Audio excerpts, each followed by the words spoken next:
Imagine a city that was so grand, so powerful, it housed more than 1 million people, an empire that stretched from the shores of Britain to the deserts of Egypt.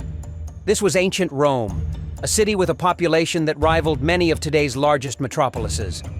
But there was a problem. Rome was far too large to be fed by its own land. How did the Romans manage to feed such an enormous population? The answer lies in an extraordinary welfare program that distributed food to its citizens and solidified Rome's power for centuries. It wasn't just about survival, it was about control, stability, and power.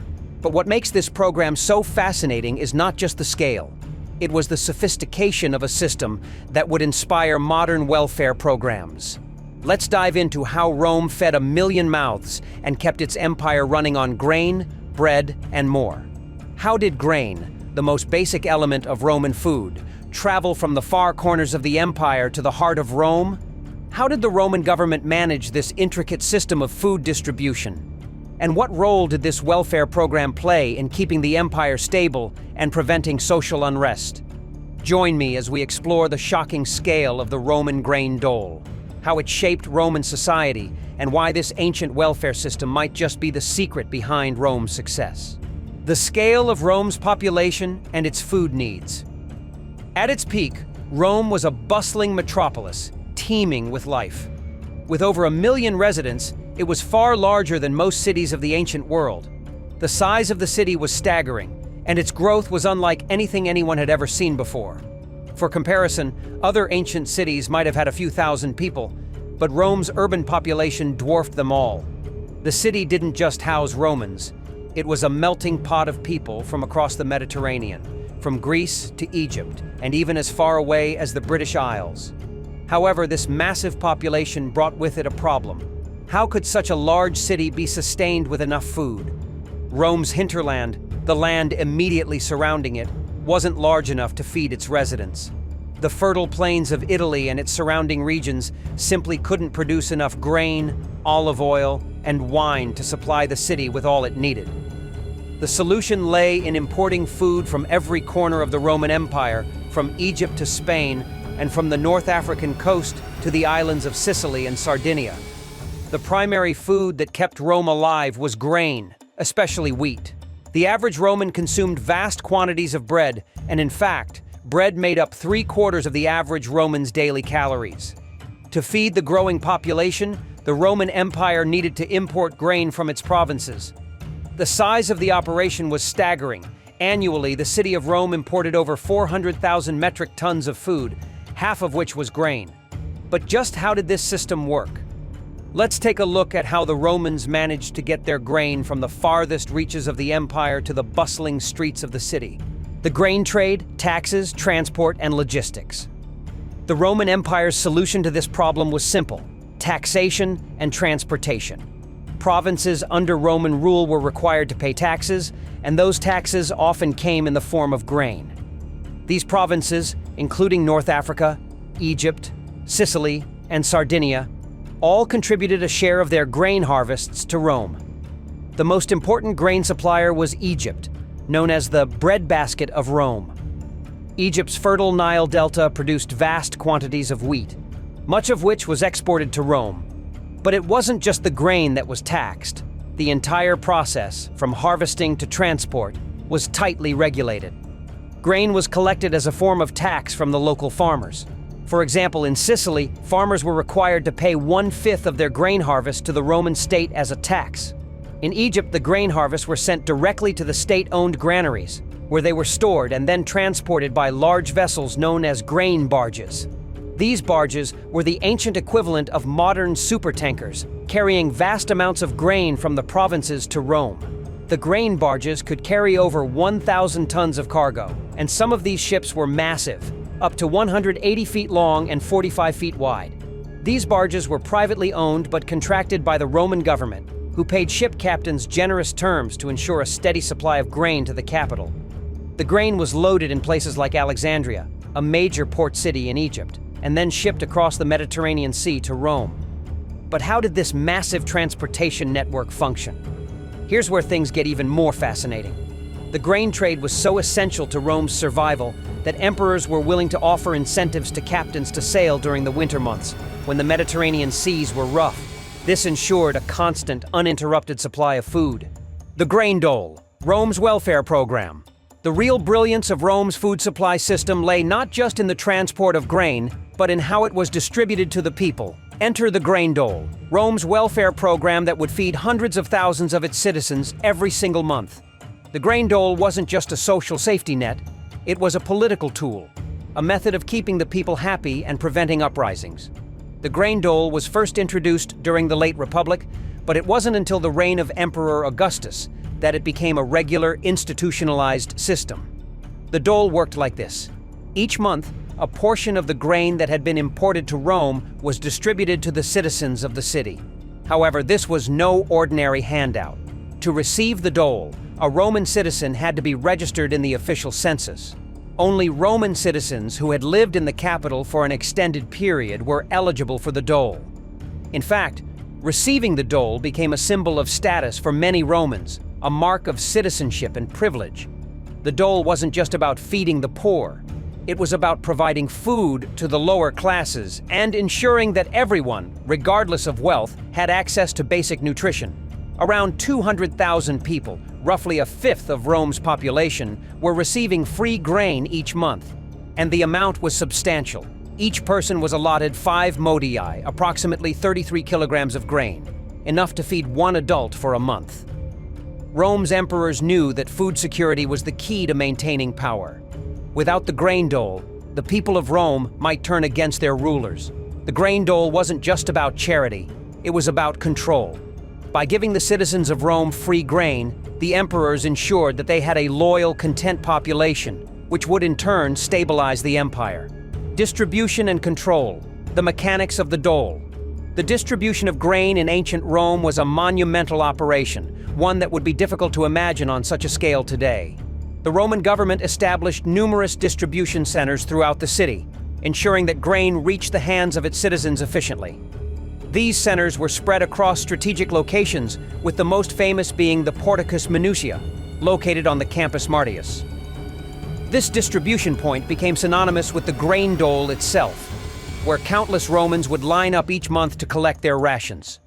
To receive their grain, citizens were required to present a special token known as a tessera frumentaria, which acted as proof of their entitlement. This token was crucial for the system's organization and allowed officials to track who was receiving grain and when. Without the tessera, there was no grain, making it a symbol of both necessity and Roman citizenship. The tessera was essentially a ticket to food security in an empire where bread was central to daily life. At the distribution centers, the process was highly structured. Each center had 44 windows where citizens could present their tesserae and receive their grain. The entire operation was supervised by government officials, ensuring that the system ran smoothly and that there was no fraud or abuse. The efficiency of the distribution was critical in maintaining public order, as any disruption in the grain supply could spark unrest. Interestingly, the grain dole was such an important part of Roman life that it was often inscribed on Roman tombstones. For many, receiving grain from the state was not only a necessity, but also a point of pride, signaling their privileged position as Roman citizens. Over time, the grain dole evolved. It expanded beyond just grain, with the inclusion of olive oil, pork, and even wine. This broader system of public welfare ensured that Rome's citizens had access to essential foodstuffs, reinforcing the emperor's role as a benevolent provider and maintaining the stability of the empire for centuries. The political and social implications of the grain dole. While the grain dole may have primarily been about feeding Rome's massive population, its political and social significance cannot be underestimated. The emperors recognized that the stability of the empire, especially the capital city, depended not only on military might or economic prosperity, but on maintaining the loyalty of the population. By providing free food to the people, the emperors created a system that ensured the plebs, the common people, had a vested interest in supporting the reigning emperor. This was a calculated move to foster goodwill among the masses.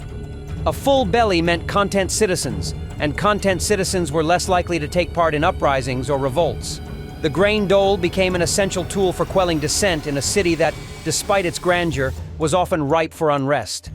Roman history is full of instances where bread riots occurred when grain prices spiked or the supply was disrupted. By controlling the grain supply, the emperor could avoid such chaos. A steady, predictable distribution of food ensured that even the most disenfranchised classes felt connected to the empire's success, making them less inclined to rebel. The grain dole also served as a powerful symbol of imperial benevolence. By providing free grain to the citizens of Rome, the emperor demonstrated not just his power, but his generosity. This wasn't charity. It was a calculated display of power. By controlling the empire's most essential resource, food, the emperor reinforced his image as the provider and protector of the people. This made the emperor appear not just as a ruler, but as a father figure, ensuring the well-being of the Roman people. The grain dole was thus both a practical tool for feeding the masses and a symbol of the emperor's dominance and divine right to rule. It showed that the emperor could deliver the very lifeblood of the empire, literally putting food on the table for Rome's citizens.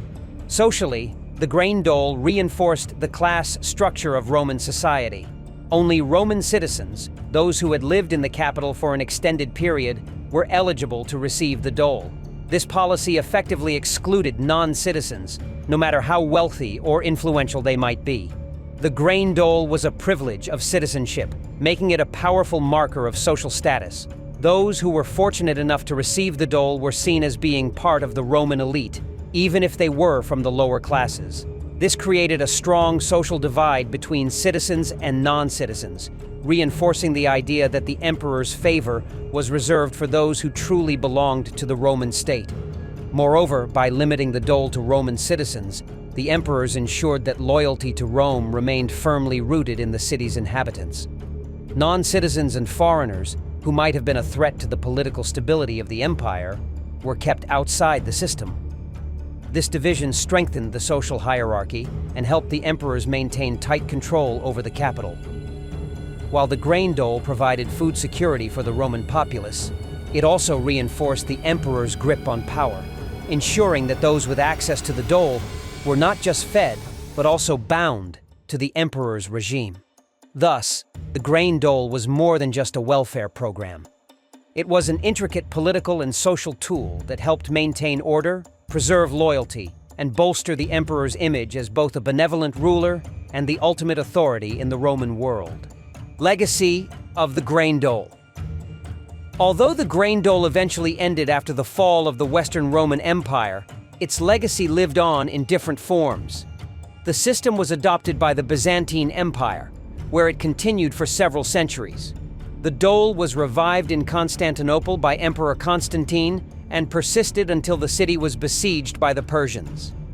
Even in the post-Roman world, the concept of state-provided food security had an enduring influence, setting a precedent for future welfare systems. So, what can we learn from the Roman grain dole? Was it simply a necessary survival tactic, or was it a tool of power that kept the Roman Empire at the top for centuries? And what can we take from this ancient system when it comes to feeding the world's growing population today? The grain dole wasn't just about food. It was a symbol of Roman power, a tool of imperial control, and a testament to the ingenuity of the ancient world. Could we ever recreate such a system today? Or is the Roman welfare program simply too complex and too powerful for the modern world to replicate? The legacy of the grain dole lives on in many ways, and its lessons might just hold the key to understanding how empires rise and fall.